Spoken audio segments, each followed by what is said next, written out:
For the football star fans of the Chiefs Kingdom, this is a thing of beauty. Fans live here in St. Joseph, Missouri. It is the Chiefs' 63rd training camp in their history. It is the 12th here on the campus of Missouri Western State University in St. Joseph. And welcome to our live stream here. Mitch Holthus with you, the voice of the Chiefs, along with longtime National Football League linebacker, the Washington Commanders, Philadelphia Eagles, Houston Texans, but his best days were as a Kansas City Chiefs Shawn Barber. What a great sign. Thousands of fans here on a perfect day in St. Joseph, Missouri. Football is back, my friend, officially. Man, it is an awesome time to be here. I'm a little bit still confused who's more excited to be here, me, you, or the Chiefs players, the coaches, the staffs. So many memories from being preparing myself for the next chapter, the next season, and having the ability to go out here and just sharpen all your tool sets, be ready for the season. Our guys are definitely taking advantage of it. We'll be joined very shortly by senior team reporter Matt McMullen. He'll be having live interviews down on the field. They're working on a special teams period now to end this day's work. Also, the ever-popular quarterback challenge where the four quarterbacks in camp being tested by Matt Nagy to see they can shoot ducks out of the air. I mean, they're doing all kinds of stuff here, kind of an arcade game. But this is a training camp where champions are made. This has been an incubator for Chiefs teams now that have won the AFC West 6 consecutive seasons, all-time record in this division, 4 straight AFC championship games at home. That's never happened in the history of the league. 2 Lamar Hunt Trophy championships with 2 AFC titles and a Super Bowl 54 championship and a Lombardi Trophy. This is where it starts. Actually, it started in OTAs and mandatory minicamp, but this is where it hits high gear. What about this environment and how it's conducive to building a championship team here? I mean, you said it. You've listed a number of ingredients that when you cook them up and put the right coaches together, that's a recipe for success. And I think that's the thing we see here. We have so much confidence in what Andy Reid can do when given some skilled players to be able to stretch the field vertically, defensively, what Spags can do when he's given some young talent that can go hunt as a unit.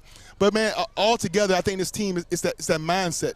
What mindset did these guys come in this year's training camp with? Is it to just be a better version of last year's team, or is it to, man, let's wipe the slate clean and let's totally rebuild this thing from the foundation up, brick by brick, defensively, offensively, and special teams, and let those 3 phases mold together and, like we said, create a recipe for success for the 2022 season.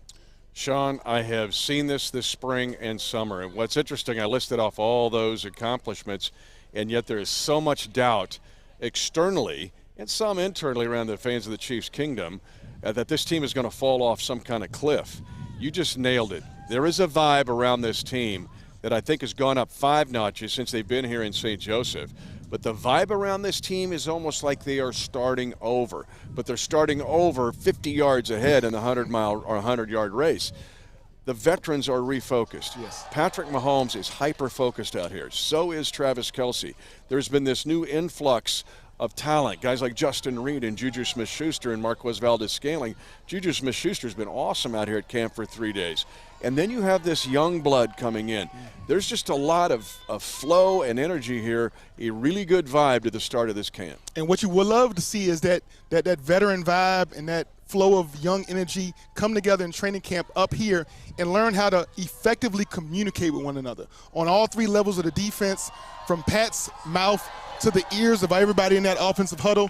and then be able to create some positive plays down the field. Obviously, we know we have so much talent. We can go vertical across the field. Kelsey is always open every play to be hit anytime, and create some flow with that running game. Get some confidence in that running game so that this offense becomes a well-oiled, well-rounded machine. And defensively, man, you just want to be gritty. You want to be sour. You want to be, man, you just want to be just itching at the bite to inflict some damage on that other team's offense. And I think you build all of those type of attributes here during training camp.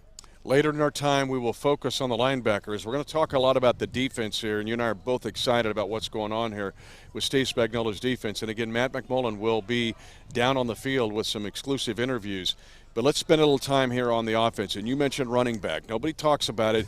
Everybody talks about how you're going to replace Tyreek Hill and the receivers, and I just mentioned them. But this running back group, with the addition of Ronald Jones Jr. from Tampa Bay, a rookie picked in the 7th round out of Rutgers named Isaiah Pacheco, who right now, if the Chiefs are playing tonight, would be the #1 kick returner. We know about Clyde Edwards-Helaire. Jerick McKinnon is back.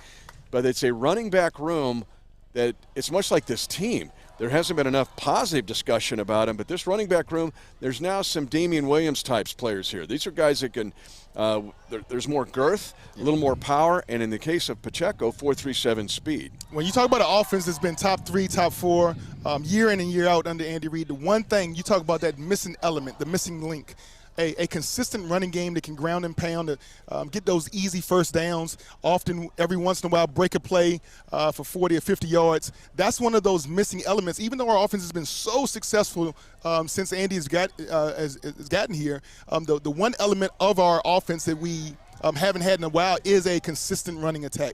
And I think this committee of running backs all add a little different aspect, a little different demeanor of how they go and get their work done. They all are great athletes. They all have great speed. They all have great hands.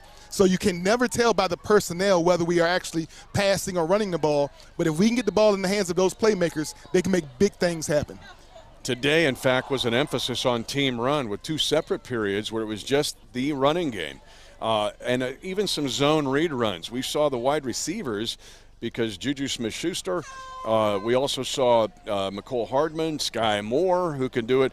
We're all taking turns in that zone read look. Yes. So it wasn't just the power run game. It was like the zone read type runs that Andy's had as a staple of this offense. Yeah, being able to hit you up the middle with those power running backs, but also be able to attack the edges and take advantage of a defense from sideline to sideline. We have a number of receivers that do awesome when they have the ball in their hand. You already mentioned Juju is he's no linky thin wide receiver. He's built like a running back. And what he can do with the ball in his hands after the catch or after a handoff is an amazing amount of skills for that player. But we have a number of guys like that, and I think that just makes the offense that much more unstoppable. As we know, there's so many different ways to attack a defense. Andy does it by 2 things, the short passing game, and also every once in a while when you're not prepared for it and you're playing pass, he'll hit you right in your gut with a run. Juju Smith-Schuster's been consistent. I put on Twitter 2 days ago. It's not only you can flash, you can have a day. Juju Smith-Schuster has come here to work, and he has come here to win. And that is going back to that vibe we talked about, but it's been impressive to see him. This looks more like the Juju Smith-Schuster of 2018 when he flourished in Pittsburgh. But let's also mention the offensive line here. Now it's well known, Orlando Brown Jr., the Chiefs franchise tagged him. Orlando Brown Jr. is not here, but let's talk about who is here. And this run game, watching the run fits today, on the offensive side, we talk about run fits with defense, but just the run game with the offense, that interior 3 might be the best in the National Football League with left guard Joe Thuney, center Creed Humphrey, the highest rated rookie last year by Pro Football Focus of any position, and Trey Smith at right guard. Now, those are 3 studs in the middle to try to run the ball. And Trey Smith might be the steal of the draft. Across the board, no matter what position you're talking about, a player of his caliber being taken as late as he did, with all the question marks, we rolled the dice and we came back a winner when it came to that draft pick.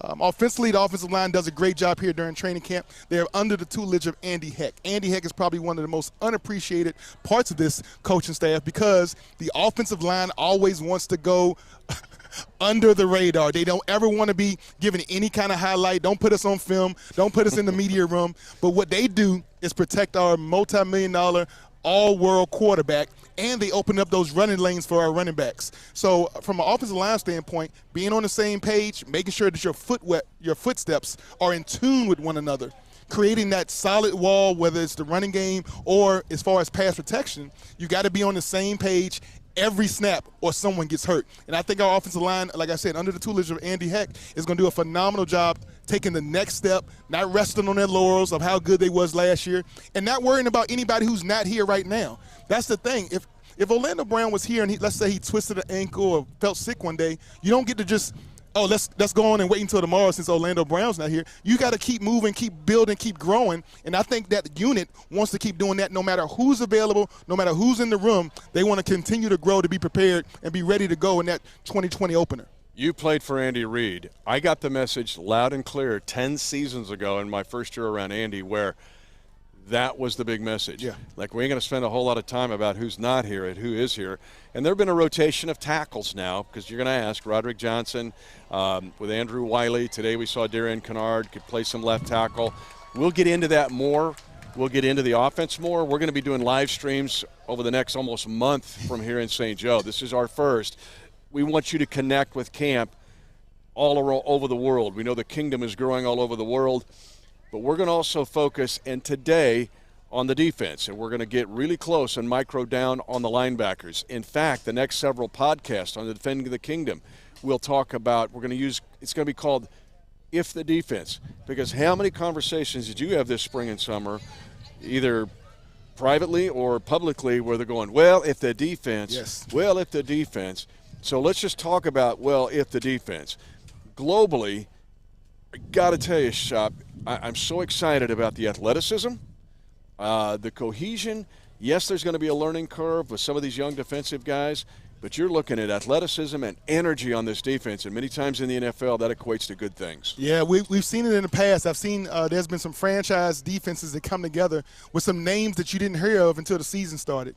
And so I think we have a lot of guys that are going to really step up to the plate and actually aim for the fences when it comes to how they're planning about going about their business this season. Not worrying about the past, not worrying about anything that would happen before, but we got some guys that are ready to step up and make a name for themselves in our secondary as linebackers and across the defensive line. And collectively, I think this team is ready defensively to hunt as a unit.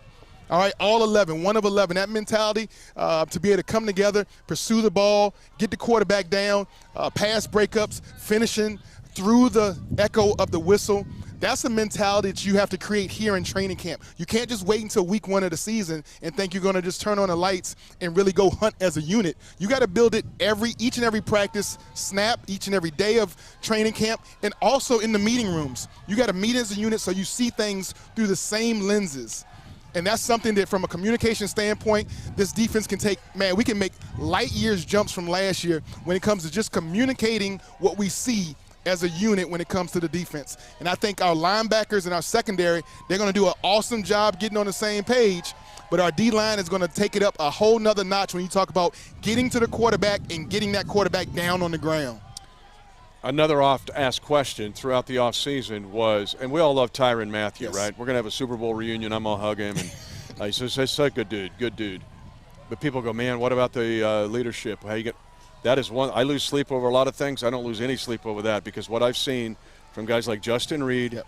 Nick Bolton, Juan Thornhill, there is no void or anything missed on leadership on or off the field from this defense. Yeah, you always talk about experience. How much can you afford to lose experience about being on the field and guys having years and years of experience? Well, you can equate for that in training camp by getting more reps, by being game ready, by being the level of communication. I would always tell you on my defense, if I'm a part of a team, if I got confidence in the other 10 guys around me, don't talk to me about previous seasons or anybody's voice or anything like that. I just want to be uberly confident in the guys I'm working with that day, that snap, that game. So as these guys build that cohesion and start hearing each other's voices and become more confident about what voice they're going to hear against certain offensive sets, what is the expectation? What are we anticipating offenses are doing against us against these sets? And they get on the same page, you're going to see this team, this defense, man, leaps and bounds, just take major jumps. And not saying that they're never going to have a bad snap, But how do you recover from that one play that gets out the gate and goes? How do you come to the sideline and look at the film and say, all right, like who's accountable for it? Let's do it. All right, let's turn the page. Let's go hunt again. That's the kind of thing that's young energy is going to provide. That I think there was some lack of that reboundingness, that being able to not throw up your hands and blame somebody else every time a play broke down. That kind of stuff, it starts to eat. It becomes toxic. It starts to break away at the cohesiveness of the defense. And with these young guys, they're going to go out and eat together. They're going to go out and build it together. They're going to watch film together. They're going to lift together. They're going to train together. They're going to succeed and fail together.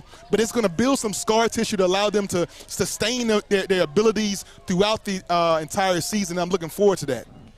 And in my brief time at 29 years in this league, the best defenses are exactly that, what you just described. Not all just first-round picks. But Justin Reed has been a leader his whole life. He was in Louisiana. He was at Stanford. He was with the Houston Texans. Juan Thornhill has been a leader in high school in Virginia, at the University of Virginia.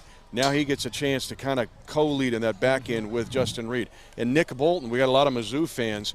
Nick Bolton was exactly that at the University of Missouri. He and I have talked both publicly and privately and about it, and he said, yeah, I'm back to where I'm comfortable. He's comfortable in leading, which means taking responsibility beyond yourself. You can worry about a lot of things. Do not worry about leadership on this football team on the defensive end. In fact, it could be improved, I think, because it's a little bit more of a committee. Yeah, we talked about addition from subtraction, subtracting some of the older guys that everybody is kind of leaning upon, waiting for their voice, waiting for them to say something, waiting for them to do something, and so it kind of puts you in a shell. It doesn't let your abilities grow sometimes. So I think when you remove some of those overarching personalities, it allows some of our young guys to really hit the field 100 miles an hour running, making plays all over the field, being uber confident about what they're supposed to do, but also not having that almost that crutch to rely on. Not that when is this veteran player going to tell us, put us in the right position? No, it's on me. It's on me to know my position and the position alignment assignments of all the guys around me. That kind of accountability is something that I think was a little bit lacking, and we're going to have it this year like no other. So let's check in with another guy that we're both very excited about, and that is Willie Gay Jr. Had a big-time pick yesterday and a pick six. Matt McMullen, our senior team reporter, is with Willie Gay Jr. on the field.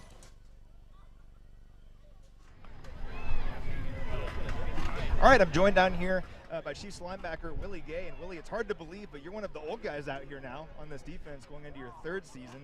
This is your first kind of normal camp, though, because all the COVID protocols are gone. Just how you feeling going into year three? I'm feeling great, man. I'm comfortable, confident.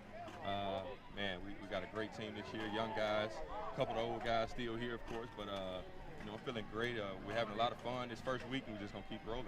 Had the interception yesterday. That probably felt pretty nice, right? Yeah, it felt good, man. It's just, sometimes you need a little confidence booster, get camp rolling, and that really helped me a lot. So we got to keep it rolling for sure. Is there anything in particular in this camp you're working on going into year number 3?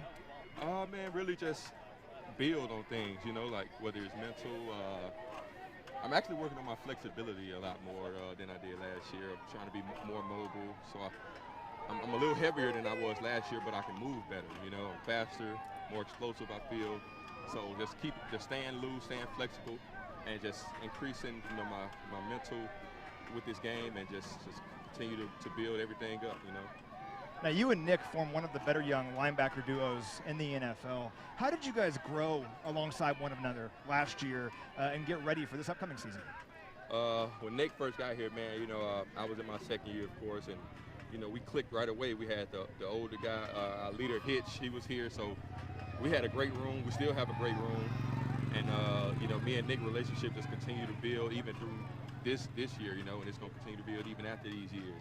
Football, outside of football, and we're brothers, so it helps with football on the field. And last question for you here. Talk directly to Chiefs Kingdom here. What are your expectations for the defense this season?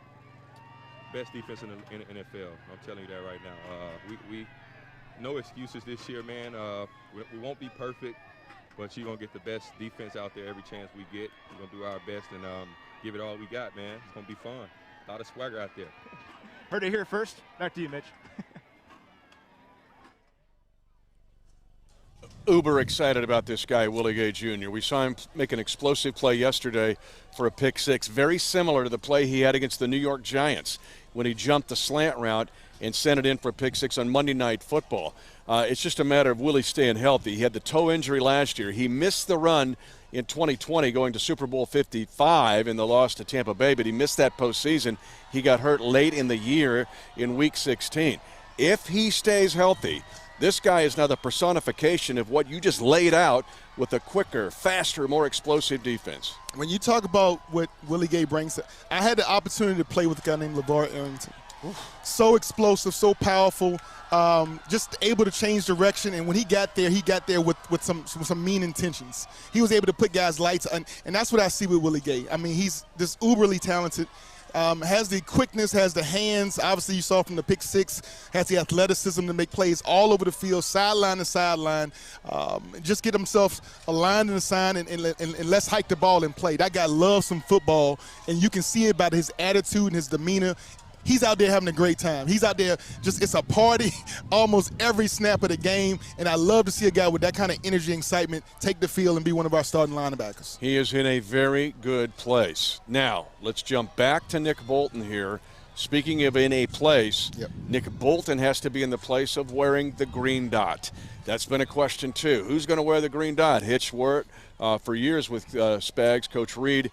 But now the green dot goes on the second-year linebacker out of Mizzou, Nick Bolton. What does Nick wearing the green dot mean? That means he's a great communicator. That means he has to look in the eyes of all 10 guys in the huddle, and when he make a call, it goes from his mouth to their ears. They got to be able to understand it and know what the mentality of that defense, what is the purpose of that defense, what is our intentions of calling this defense in this game situation, and what are we trying to get accomplished. And he has to do all of that in a matter of seconds. So the matter of intensity and effort and accountability that guy has to have, he has to have the respect of all 10 guys before he says a word.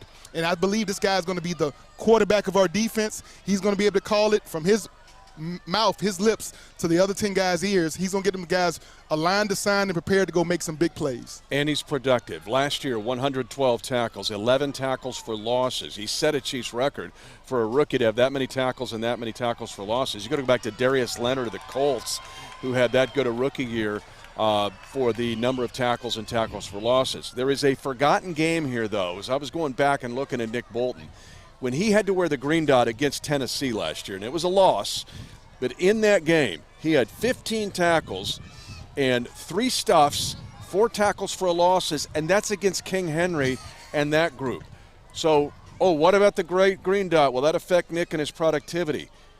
His most productive game last year was on the road at Tennessee against a bring-the-wood team like the Titans, and he was brilliant in that game. Yes. He's another guy I'm excited about, and giving him the responsibility doesn't mean he's going to lose his tackle total. Yeah, the spotlight, I don't think that's too much for this guy. This guy, he's going to grow under that light. You talk about a plant, you plant it, seed it, water it, you put that sunlight on it, and it just blooms and grows. I think the production we see out of Nick Bolton this year, even though he has that leadership role, that green dot, is going to even make him a little bit even more focused on his alignment assignment, and he's going to make even more plays. He also had the most explosive play of the season last year. Broncos going in to score. Yes, sir. Ball got knocked out. Bolton picks it up and goes 86 yards for a scoop and score and touchdown. That's what Shop and I are saying here. What we've seen in camp and this spring and summer is this is a defense of having more of those kind of explosive plays. Let's keep going here. And a guy that I think is one of the sneakiest free agent pickups of the entire offseason, and nobody's even talking about it, and that is Elijah Lee. He played at Blue Springs High School his junior and senior year in Kansas City. His freshman and sophomore year, he was right here in St. Joe, Missouri at Central High School. Then he flourished at K-State under their system. He is 7 years in the league. He was very good with the San Francisco 49ers. I remember he almost decapitates McCole Hardman in Super Bowl 54. Yes, sir. And I was thinking at the time, God, I wish he was on our team. He's now on our team. So Elijah Lee, who has played thousands, literally, of special team snaps in his 7 years, 6 years prior to this, is also being looked at as possibly a base linebacker. Yes. What does Elijah Lee bring to this team? Well, I think he's going to bring some elusiveness. Obviously, I think he has great hips. He has great coverability. He's going to be that linebacker who you can count on being in every package, in every situation.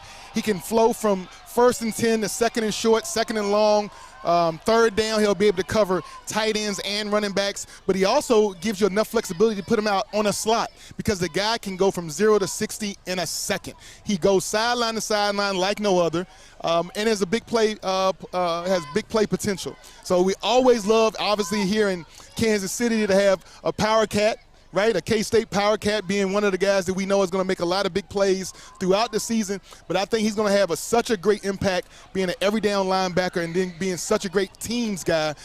We know Coach Tobe is going to really get on the table and really stand up for this young man. He will be a four-core special teams player and possibly a base linebacker. But you've talked years since I've known you. In this league, all you want is a chance. That's all right. you want is a shot. All you want is an opportunity. When Elijah Lee has been given the chance to play on scrimmage downs, when the 49ers gave him a chance to do that, he responded with a double-digit tackle total against the Seattle Seahawks, against the Detroit Lions, 12 tackles, 10 tackles respectively, 11 tackles against Chicago.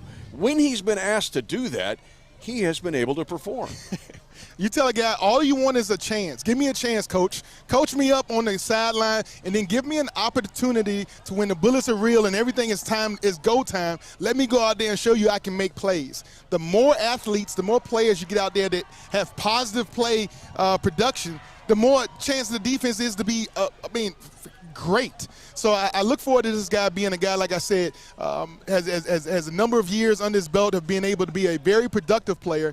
And now with Coach Spags, being able to put him out there, air an opportunity was the only thing he's needed. He's going to be given the opportunity here to go make a lot of plays for the Chiefs. And I think the return on our investment is going to be a very, very good all-around linebacker, a great football player. 1,300 special teams plays in his career, and he was one of the 49ers' best special teams guys, but also proves he can play on scrimmage downs. Now, we're in the linebackers, we're in on defense. But you know what I love, Shop?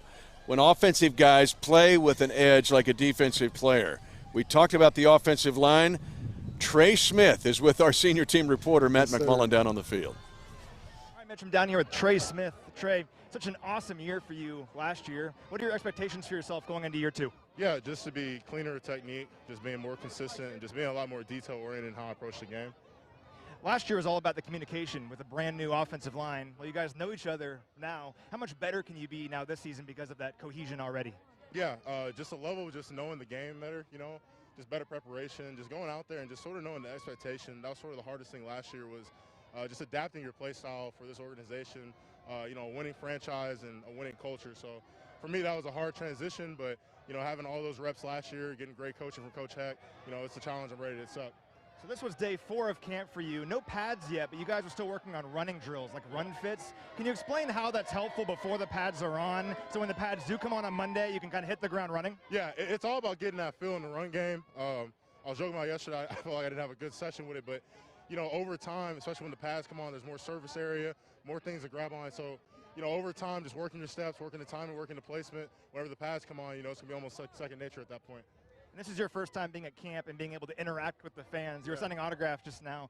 Just how much fun is that for you? Yeah, it's dope, man. I mean, look at the presence. All the fans out here, they're excited. They bring the energy.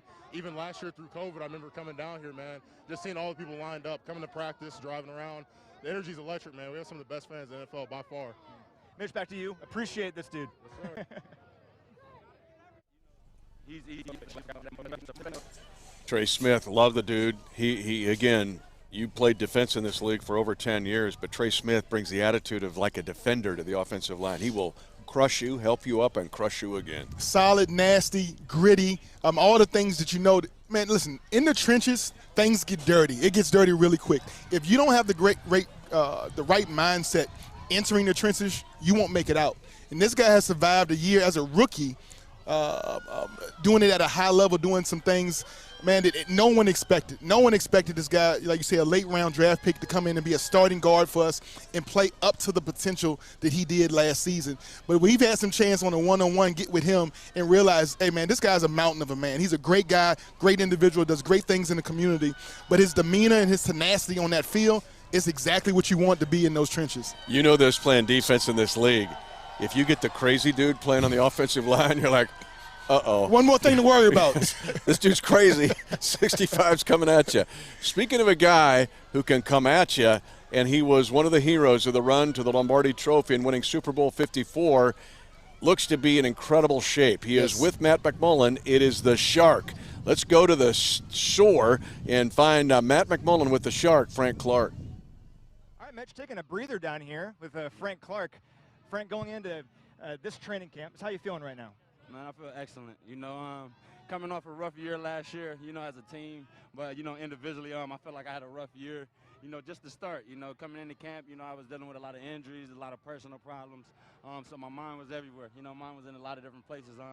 You know, I've been out here last few days, you know, started camping stuff, and, you know, it's just been fun. It's been back to regular. You know, everything's coming back to place. You know, I'm sure everybody can tell.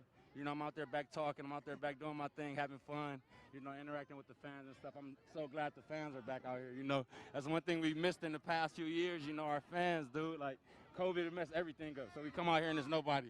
So we got to do camp by ourselves, you know what I mean, up at the building. Then we come back out here and it's limited.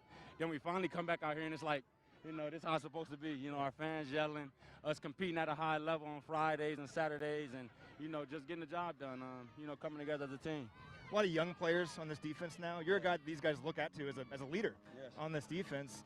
How much do you relish that and enjoy that, being the guy that George Karlaftis will come up to and ask you questions? Yeah. You know, you got to take pride in it.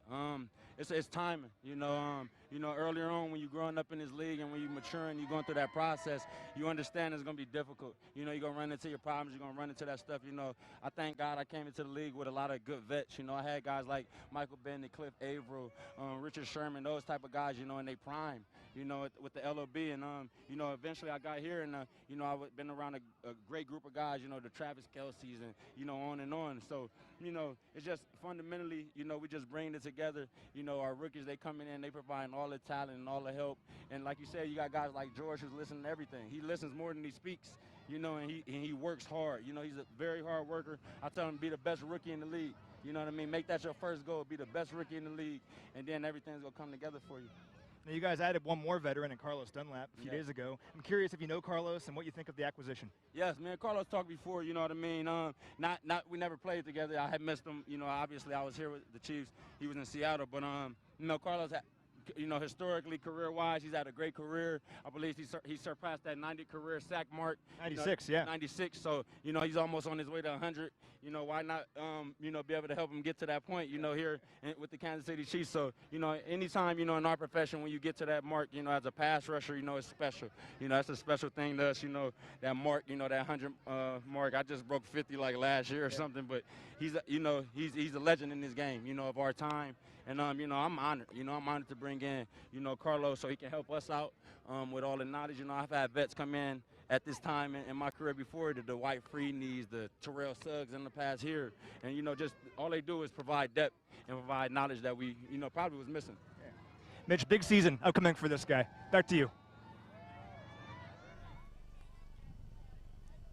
Frank Clark, man, if he can just look at the shape he came in.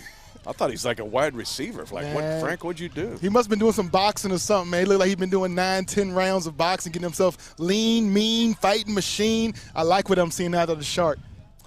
Now, let's just mention there's 8 linebackers in this camp. We'll just mention the 5 going down the line. Jermaine Carter Jr. is on this team, another sneaky free agent pick. 30 starts with Carolina in 65 games for the Panthers. Darius Harris has been around. Yes. Remember, he had to step up against Atlanta in the 2020 game. He was wearing the green dot in that game. Rookie Leo Chanel out of Wisconsin.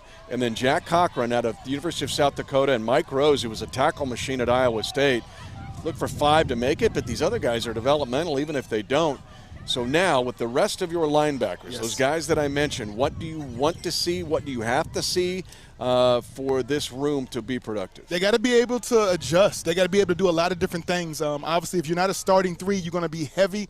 All 4 phases of special teams, we call it the tip of the spear. It's the first thing that pierces somebody's armor. Those special teams, the core of a great team is always a great special teams. So I can tell you one thing: if any of those 4 or 5 guys make the team, it's going to be because they are great, not good, but great special teamers. Yeah, Jermaine Carter Jr., 900 special team snaps with the Carolina Panthers, and Leo Chanel cannot wait to play special teams. I was watching him do some one-on-one work, and he's like, okay, yeah, I'll just rip this dude up. Lion-hearted, Leo the Lion, bro. I can't wait to get a hold of him. I'm telling you, all these guys have been productive in their background. But Again, we're very excited about the vibe of this team. Overall, I just think the Chiefs have some surprises waiting for the rest of the AFC West and the rest of the National Football League. Everybody expects them to kind of slide back. I know it's a tough schedule. Everybody knows that. But I'm telling you, there is a vibe to this team that is the biggest news coming out of this camp. He's Shawn Barber, the barbershop himself. We're going to be doing live streams throughout this entire camp. Thanks to our senior team reporter, Matt McMullen. Fabulous interviews down on the field. Yes. I'm Mitch Holthus, voice of the Chiefs. We will try to keep you in tune with what's going on in camp as much as we possibly can. I know you're watching around the world. Hang with us. This is a football team that has a chance that's been exciting, that could take it to another level in different ways that you don't expect.